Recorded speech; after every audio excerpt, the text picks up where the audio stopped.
Hello everyone, this is Kumkum Das and you are watching Odisha Ray News. School of Rural Management XIM University New Campus Odisha in association with RMAX, the Rural Managers Association of XIM University, successfully organized Abhivyakti on the topic Empowering Rural Futures, Innovation and Growth Beyond Boundaries. At the event's opening, Professor T. Kumar delivered a powerful speech beginning with profound statement, "Man's dearest possession is life. It is given only once and it should not be lived with the burden of regrets for wasted years of the shame of a petty past.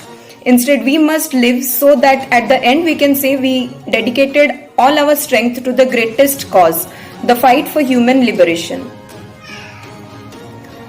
He emphasized how this message aligns closely with the core values of Rural Managers Association of XIM University, RMAX.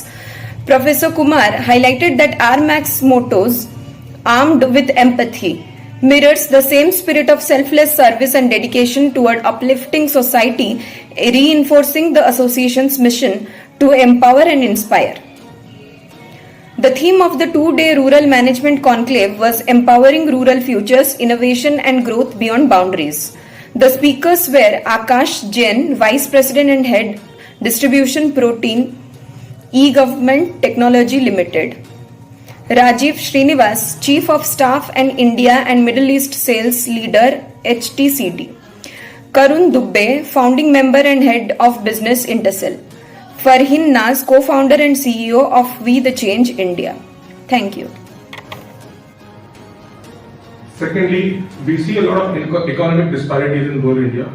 We have made a lot of progress. We have become a 3.5 trillion economy, but still, we know there are disparities.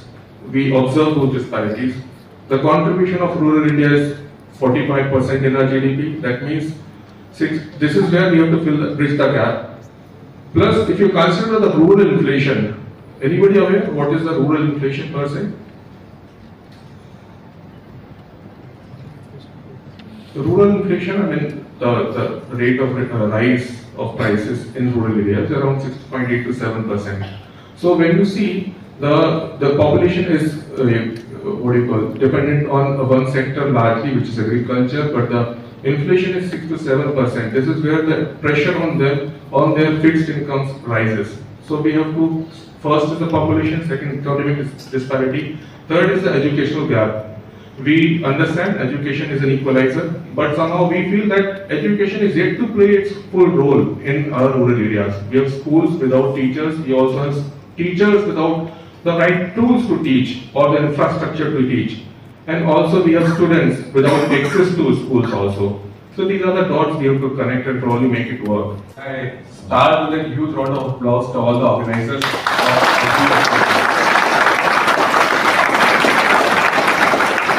Usually in colleges, when we see such kind of fairs or such events happening, I mean, this is one of the best that I have attended so far, and I want to give my compliments to the organizing team. And also to the discipline that everyone else has shown in participation. And so another round of applause to all the audience who participated.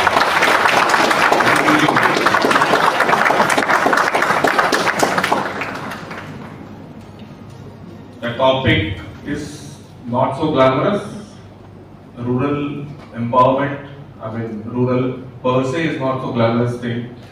So we are going to talk about empowering rural future in India. I hope you can see the slides. I don't know whether I can't see, but okay, you are able to see?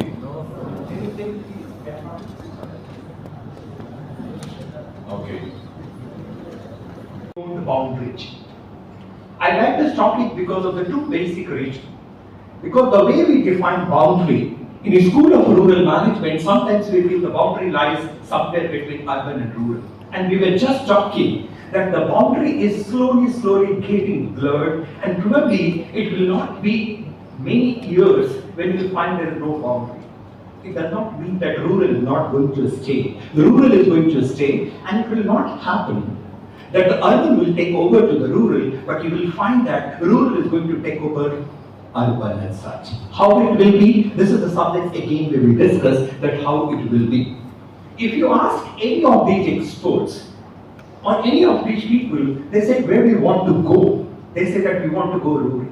They want to go tier 2, they want to go tier 3 cities. Why do they want to go?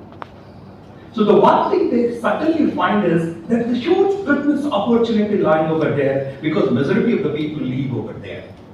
But the other thing which you usually we don't notice is the other region, why do they want to go to tier 2, 3 and the rural areas is because most of the skills and most of the best power, the economic, whether it's that academic power, is just staying over there and the potential lies in those areas over there.